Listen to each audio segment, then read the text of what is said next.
The loss of an animal companion may be one of the most devastating and painful experiences that we ever face. For many, such a loss can trigger an intense grieving process. And to make matters worse, a person's expression of sadness to friends and family over the loss of a pet may be met with indifference.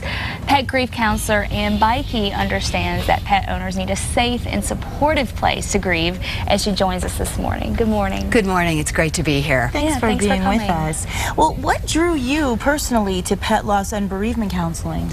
I was caring for an elderly dog, and she was about 15 years old, and I knew that there needed to be a place where someone could go to talk to someone, and I suspected that there were other people out there who were facing the same thing as me, and I wanted to be there for them. That's nice. Oh my gosh, you even have such a comforting voice. She does. Doesn't she? Oh my gosh. Now, what do you think that friends and family can sometimes be indifferent to the loss of a pet? They may not understand the relationship that we have with our pets. Good point. And also, if people have never had pets themselves, they don't understand that deep connection. Right, they can only see it from the outside looking in, but unless you're really in it, it's like anything, I think. Just until you're in that moment, it's hard to know how to really react and sympathize with somebody. So how should they react in order to be sympathetic? Be there. Okay. Say I'm sorry. Get them out, take them to a movie. They may not want to initially, but ask them.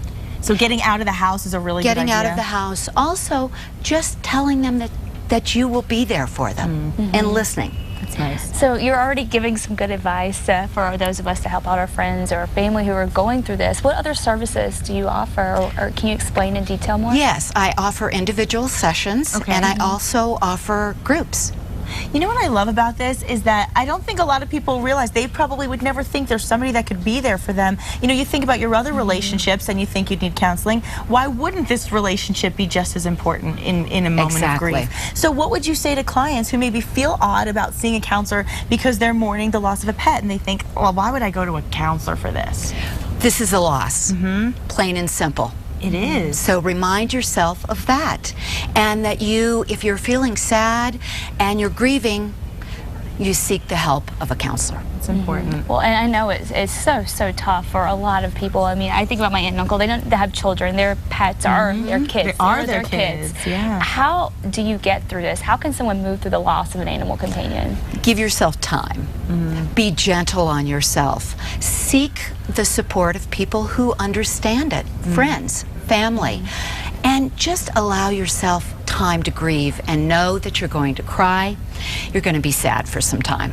Well, I think when people bring a pet into their family, they know there will be that point in time where it's inevitable, obviously, like anything. So how would somebody prepare themselves for the death of a pet? Oh, that's sometimes really tough. Yeah. We know that our pets are eventually going to leave us. And if we're caregiving, then that's even sometimes more difficult. Be there with them every moment that you can. Just be present with them and look at all of the things that your pet brought you, all of the great joy.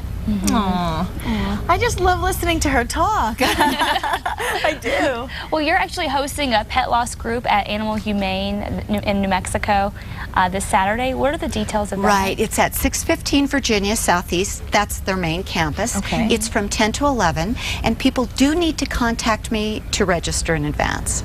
That's great. So everybody should head on out. I mean, this is, like you said, it's something, if you haven't already gone through it, unfortunately, inevitably, at some point you will. And to be able to be best prepared, I think that's a wonderful service that you offer to people. Thank you so much. Yeah, it's a pleasure. Thank you for coming on. It's been lovely to have you.